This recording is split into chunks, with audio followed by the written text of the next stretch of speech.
اس طرح کی بات تو کرتے ہی رہیں گے، لیکن کچھ چیزیں ہوتی ہیں جو ہم آپ کے سامنے لاتے ہیں، اور کچھ معاملات ایسے ہیں کہ جو آپ کے سامنے پیش کرنا اس لیے ضروری ہوتا ہے کہ وہ پاکستان کا نام روشن انہوں نے کیا ہوتا ہے۔ اب خطاطی جو ہے وہ اتنا زبردست اور خوبصورت فن ہے، اور اس فن پہ اگر کسی کا کمال ہو تو پھر کیا ہی بات ہے۔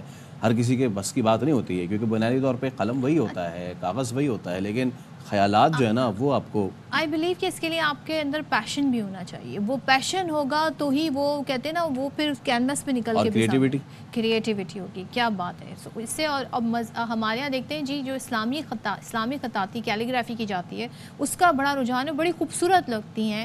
اس میں اکثر ہم وال ہینگنگز بھی ہوتی ہیں جو کہ لوگ خریدنا چاہتے ہیں، اپنے گھروں میں لگانا چاہتے ہیں۔ رمضان کے مہینے میں بھی ہم دیکھتے ہیں ان کی مانگ میں بھی اضافہ ہو جاتا ہے، لیکن یہ آرٹ کتنا مشکل ہے، کیا ہر کوئی کیلیگرافر بن سکتا ہے، اور اگر کوئی بننا چاہے تو وہ کیا کرے؟ تو آج ہم نے اسٹوڈیوز میں دعوت دی ہے، ہمارے ساتھ موجود ہیں کیلیگرافر جاوید قمر صاحب۔ تھینک یو سو مچ جاوید قمر صاحب فار بینگ ود اس۔ اور ذرا بتائیے گا آپ کتنے عرصے سے اس فن میں اپنا ہنر آزما رہے ہیں؟ میں اس میں 90 سے کام کر رہا ہوں، اور تقریباً انٹرنیشنل ایگزیبیشن میں بھی پارٹیسپیٹ کیا ہے کچھ یہاں ہمارے یہاں پہ پاکستان میں جو ویل نون گیلریز ہیں وہاں تک بھی میں اس میں پارٹیسپیٹ کی ہیں اور ایگزیبیشن ہوئی ہیں۔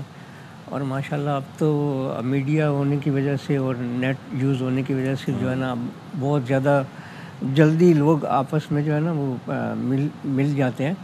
پہلے تو ایسا ہوتا نہیں تھا، بہت مطلب جنگ اخبار تھا یا پھر کچھ فیکس مشین تھی جس کے حوالے سے کئی رابطے ہوتے تھے، لیکن وہ بڑا مشکل تھا۔ اب تو بہت آسان ہو گیا، زیادہ ہیں جہاں پہ اپنے اب تو فن کو بہت آسان ہو گیا جی۔ اب تو آن لائن اتنا کام ہو رہا ہے، ورکنگ ہو رہی ہے، اور الحمدللہ اس میں بہت سکسیس۔ جاوید صاحب یہ بتائیے گا کہ کون سے میڈیم، کیونکہ اس میں بھی میڈیمز ہوتے ہیں بہت، اب تو جیسے حضرت نے کہا کہ باضابطہ ووڈ کارونگز ہوتی ہیں، اس میں بھی کیلیگرافی ہوئی بھی ہوتی ہے اور وہ لوگ گھروں میں لگا رہے ہوتے ہیں، تو میڈیمز کون کون سے ہوتے ہیں اس میں، اور ہمارے یہاں کے میڈیمز پہ زیادہ کام ہو رہا ہے؟ میڈیم تو بہت سارے ہیں، پینسل سے لے کے آپ کے واٹر کلر ہے، آئل ہے، اور ایکریلک کا کلرز آئے ہوئے ہیں۔ تو اب تو ہماری رسائی اور آسان ہو چکی ہے، کیونکہ انٹرنیشنل کلرز بھی یہاں پہ اویلیبل ہیں جو ہم یوز کر سکتے ہیں۔ ہوتے تو بہت کاسٹلی ہیں، اور ماشاءاللہ اب اتنا لوگوں میں شعور آ گیا کہ وہ جیسے انٹیریئر ڈیکوریٹر ہیں تو وہ اس کو اس کے فائدہ اٹھا رہے ہیں، اور پھر ہمارے یہاں جو ہے نا اب رجحان ہے ہر گھر میں، تو اس سے بہت چینج آیا، بہت پہلے بلیک اینڈ وائٹ اٹریکشن بھی ہم دیکھتے ہیں، ویسٹرن کلچر اس کو بڑا حیران ہوتے ہیں اس کو دیکھ کے۔ آپ کا کیا ایکسپیرینس رہا ان فن پاروں کو لے کے؟ باہر سے کیا فیڈ بیک آتا ہے؟ انٹرنیشنل تو بہت اچھا فیڈ بیک آتا ہے، اور لوگ ان کو اویئرنیس بھی ہے اس آرٹ کی۔ ہمارے یہاں بہت مایوب سمجھا جاتا تھا کسی بھی فیلڈ میں، چاہے وہ شو بیز کا ہو یا جیسے ہو، تو وہ کہتے تھے اس کا ریٹرن جلدی نہیں ملتا، تو مطلب آپ انجینئر ڈاکٹر بنو تو پھر آپ کو ریٹرن فوری ملے گا، اس میں نہیں ملے گا؟ کسی بھی فیلڈ میں ہو، پاکستان میں وہ بات نہیں ہے جتنی انٹرنیشنل لیول پہ لوگ جانتے ہیں۔ اب میری پینٹنگ میں جو چیز مجھے نہیں پتا وہ مجھے انٹرنیشنل لیول کے آرٹسٹ جو ہیں ہمارے، وہ ماسٹر وہ بتا رہے تھے کہ اس میں اتنی ڈیٹیل ہے، اس میں آپ ایسا کیوں سمجھتے ہیں آپ؟ کیا ہمارے یہاں اس کے ادارے کم ہیں، سکھانے والے کم ہیں، اسکوپ کم ہے، ایشو کیا ہے؟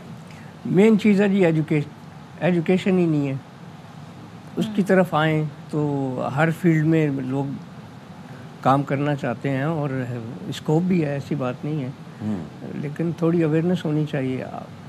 تو ہر کوئی کیلیگرافر بن سکتا ہے یا اس کے لیے پیشن ہونا، جذبہ ہونا ضروری ہے؟ دیکھیں اسٹارٹنگ میں میں نے تختی بھی لکھی ہے، تو وہ جو چیز ہے وہ اسٹرگل کرنا پڑا بہت زیادہ، تختی سے پھر پیپر پہ، پھر کلرز پہ، بائی برتھ ایک آرٹ ہوتا ہے وہ میرے اندر تھا۔ تو وہ کیونکہ بیسیکلی میں بھی چنیوٹ سے ہوں، تو ہمارے یہاں جو کارونگ، ڈیزائننگ اور وہ جو منیچر کا کام مٹی میں ہے آپ کی مٹی تو وہ بائی برتھ اس میں شامل تھا، لیکن بہت محنت کرنی پڑی۔ چنیوٹی جو فرنیچر اور وہ ساری چیز ہوتی ہے وہ تو ہے ہی ورلڈ کلاس۔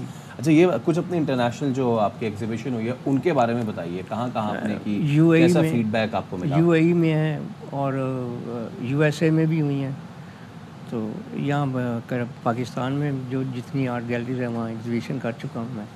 اور سب سے زیادہ اچھا اسکوپ مجھے UAE سے ملا. ٹھیک ہے. اور آخر میں جو ہے بس یہ بتا دیں کہ حکومتی سرپرستی کتنی ضروری ہوتی ہے ایسے آرٹ کے لیے؟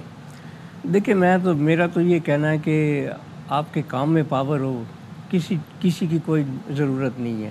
آپ اپنے بہاف پہ کام کریں، اپنی پاور دکھائیں، اپنا جو آپ کے اندر ہے وہ لے کر آئیں، اس کو یوٹیلائز کریں. یہاں پہ حکومتی سطح پہ بھی جو لوگ ہیں ان کو اتنی اویئرنیس تو ہے نہیں. ٹھیک ہے. تھینک یو سو مچ قمر صاحب، بہت شکریہ آپ کا اسٹوڈیوز میں آنے کے لیے. اور جی یہ فن ہے، آرٹسٹ کے قدردان آپ دیکھیں دنیا بھر میں موجود ہیں. جب ہم